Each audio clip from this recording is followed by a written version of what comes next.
नमस्कार मंडळी. उन्हाळी वाळवणामध्ये तिप्पट चौपट फुलणारी चकली बघणार आहोत. अजिबात खाताना ठसका लागू नये यासाठी काय करायचं? सोडा न वापरता मस्त अशा बघा तिप्पट चौपट फुलणारी साबुदाणा बटाटा चकली बघतोय. रेसिपीला सुरुवात करूया. नमस्कार, मी Kamal. Kamal kitchen and DIY मध्ये आपलं मनापासून स्वागत आहे. चला तर रेसिपीला सुरुवात करू. चकली बनवण्यासाठी येथे मी अर्धा किलो साबुदाणा घेतला आहे. हा आपल्याला आदल्या दिवशीच रात्रीच भिजत घालायचा आहे. स्वच्छ 2 ते 3 पाण्याने धुवून घ्यायचा आहे. जर उद्या सकाळी आपल्याला चकली बनवायची असेल तर आदल्या दिवशी रात्रीच हा साबुदाणा भिजत घालायचा आहे. स्वच्छ धुवून घ्यायचा आहे. जसं साबुदाणा आपण खिचडीसाठी भिजू घालतो ना, अगदी त्याप्रमाणे जेवढा साबुदाणा आपण घेतला आहे त्याचा अर्ध पाणी आपल्याला यामध्ये घालायचं आहे. हा साबुदाणा आता आपण रात्रभर भिजत घालून ठेवायचा आहे, म्हणजे तो छान भिजला जातो. आणखी थोडंसं पाणी मी यामध्ये घालून घेते, म्हणजे तो छान फुलेल आणि आपली चकलीसुद्धा छान होईल. अर्धा किलो साबुदाण्यासाठी आपल्याला 1 किलो बटाट्याचं प्रमाण घ्यायचं आहे. 1 किलो बटाटा हा अगदी बरोबर प्रमाण आहे अर्धा किलो साबुदाण्यासाठी. ह्यापेक्षा तुम्ही थोडे जास्त घेऊ शकता बटाटे, पण कमी घेऊ नका. आणि गरम असतानाच आपल्याला किसणीने हे बटाटे किसून घ्यायचे आहेत, किंवा तुम्ही पुरणाच्या गाळणीने पण हे बारीक करून घेऊ शकता. दोन्ही पद्धतीने सोप्या आहेत. तुम्हाला किसणीने जमत नसेल ना, तर जसं आपण पुरण गाळतो ना तसं तुम्ही बटाटे गाळून घ्यायचे आहेत. स्मॅशरने स्मॅश करून घेऊ नका. स्मॅशरने स्मॅश करून घेतल्यामुळे त्यामध्ये गाठी राहतात. गाठी राहिल्यामुळे तर चकली पाडताना त्यामध्ये गाठी अडकतात व चकली एकसारखी होत नाही. एकतर बटाटे किसून घ्यायचे किंवा पुरणाच्या गाळणीने बटाटे गाळून घ्यायचे. अशा प्रकारे मी आता हे सर्वच बटाटे किसणीने किसून घेते. सर्वच बटाटे मी किसणीने किसून घेतले आहेत, तुम्ही बघू शकता. आता आपल्याला साबुदाणा चेक करायचा आहे. आपला बटाटे तर रेडी आहेतच, साबुदाणासुद्धा छान फुललेला आहे. आता एक जाड तळाचं पातेलं घ्यायचं आहे आपल्याला, आणि जेवढा आपला साबुदाणा आहे तेवढंच आपल्याला यामध्ये पाणी घालायचं आहे. ग्लासने जर मोजून घेतलं तर 3 ग्लास एवढं हे पाणी आहे. अर्धा किलो साबुदाण्यासाठी 3 ग्लास पाणी पुरे होतं. 1 ग्लास पाणी मी बाजूला गरम करण्यासाठी ठेवलं आहे. जसं लागेल तसं आपण यामध्ये टाकणार आहोत. सुरुवातीला इथे मी 3 ग्लासच पाणी टाकलं आहे. साधारण अर्धा किलो साबुदाणा 1.5 लिटर पाणी लागतं आपल्याला. पाण्याला छान उकळी काढून घ्यायची. उकळी आली की आपल्याला यामध्ये साबुदाणा घालून घ्यायचा आहे.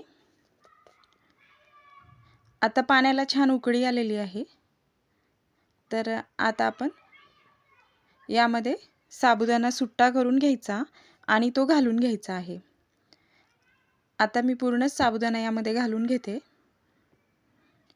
आपला साबुदाणा छान फुललेला आहे. आता छान ट्रान्सपरंट होईपर्यंत आपल्याला हा साबुदाणा उकळून घ्यायचा आहे पाण्यामध्ये. आता साबुदाण्याचा रंग आपल्याला पांढरा दिसतोय. अगदी ट्रान्सपरंट होईपर्यंत उकळायचं आहे आणि एकसारखं आपल्याला हे फिरवत राहायचं आहे. आपल्याला हा साबुदाणा मस्त शिजवून घ्यायचा आहे. साबुदाणा जेवढा छान शिजेल ना, तेवढी चकली एकदम खुसखुशीत होते. साबुदाणा सारखा फिरवत राहायचा. मीडियम गॅसवर आपल्याला शिजवून घ्यायचं आहे. फुल गॅस करायचा नाही, त्यामुळे साबुदाण्यामध्ये मध्येच करपण्याची शक्यता आहे. कारण आपण यामध्ये पाणी कमी प्रमाणात घातलं आहे. बघा, साबुदाणा एकदम घट्ट झालेला आहे. साबुदाणा छान ट्रान्सपरंट झाला पाहिजे किंवा काचेसारखा दिसायला हवा. आता छान ट्रान्सपरंट झालेला आपला साबुदाणा, म्हणजे छान शिजलेला आहे असं समजायचं. जोपर्यंत कच्चा आहे ना तोपर्यंत असा पांढरा, आधीच जसा पांढरा शुभ्र रंग होता तसा असतो. आता छान ट्रान्सपरंट झाला आहे. आता यामध्ये मी मीठ घालून घेते. चवीनुसार मीठ घालायचं आणि हिरवी मिरची घालायची आहे. मी 2 चमचे एवढी हिरवी मिरची घातली आहे. आता साबुदाणा छान फिरवून घ्यायचा आहे आपल्याला. छान मिक्स करून घ्यायचं आहे आधी हिरवी मिरची आणि मीठ यामध्ये. साबुदाणा छान शिजला गेलेला आहे, ट्रान्सपरंट झाला आहे, अजिबात पांढरा दिसत नाही. साबुदाणा छान शिजला आहे. तुम्ही जर लाल मिरचीची करत असाल तर एकदम बारीक पावडर टाकायची नाही, थोडीशी जाडसर टाकायची, म्हणजे मग चकली खाताना ठसका लागत नाही. त्यापेक्षा हिरवी मिरचीच केलेलं तर अजिबात ठसका लागत नाही. येथे मी हिरवी मिरचीच वापरणार आहे. यामध्ये आपण चवीनुसार मीठ आणि मिरची घालून घेतलेली आहे आणि छान मिक्स करून घेतलं आहे. आता उकडलेले बटाटे जे आपण स्मॅश करून घेतलेत ते यामध्ये घालून घेतलेत.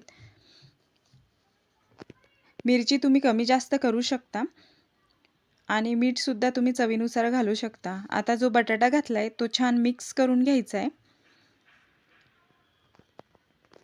तर बघा, छान आपले बटाटे मिक्स करून घ्यायचे आहेत.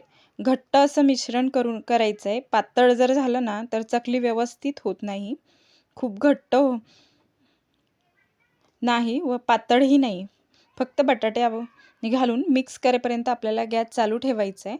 आणि बटाटे छान आपले मिक्स झालेले आहेत. आपण हिरवी मिरची घातली तर हिरवी मिरची ओली असते ना, त्यामुळे ती तेलात टाकल्यावर जळत नाही. लाल मिरची ना वाळलेली असते, तर चकली तळताना ती तेलात पटकन जळते, म्हणून आपल्याला खाताना ठसका लागतो. येथे बघा, मी सोरा वगैरे वापरणार नाही. तेल पिशवी आहे ती मी वापरणार आहे. आता छान याला कट करून घ्यायचं आपल्याला, जेवढं तुम्हाला होल हवं आहे तेवढं. आणि यामध्ये आपण जे चकलीचं मिश्रण आहे ते भरून घ्यायचं शिजवलेलं. आणि वरती तुम्ही पॅक पकडून घ्यायची किंवा रबरसुद्धा लावू शकता. 2-3 सोऱ्यामध्ये जेवढं मिश्रण मावतं ना, बसतं ना, ते एकाच पिशवीमध्ये बसतं. आणि काय होतं ना, वेळ पण वाचतो आणि चकली पाडून पटपट होते. दोन्ही हात पण दुखत नाही, हात पण खराब होत नाही. बघू शकता, मस्त अशा चकल्या पडतात आहे. अजिबात साचा मशीन न वापरता एकदम गोल गोल अशा पाहिजे तशा जाड पातळ पण करता येतात. बघू शकता, अशाच पद्धतीने मी सर्वच चकल्या पाडून घेणार आहे.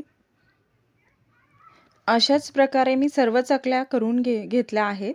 चकल्या बनवल्यानंतर ह्या 2 ते दिवस आपल्याला कडकडीत उन्हात वाळून घ्यायच्या आहेत. आतमध्ये ओलसर राहू नये यासाठी. अशा प्रकारे सर्व चकल्या मी बनवून घेतल्या आहेत. मस्त 2-3 दिवस वाळून घेतल्या आहेत. वाळल्यानंतर बघा किती छोट्या छोट्या दिसत आहेत. अशा कडक वाळून जर भरल्या ना तर 2 ते 3 वर्ष अजिबात खराब होत नाही. तेल मस्त तापवून घ्यायचं. तेल तापलं की चकली सोडायच्या आणि तळून घ्यायच्या. तिप्पट चौपट आपली ही चकली तळली जाते. खायला सुद्धा खुसखुशीत झाल्या आहेत.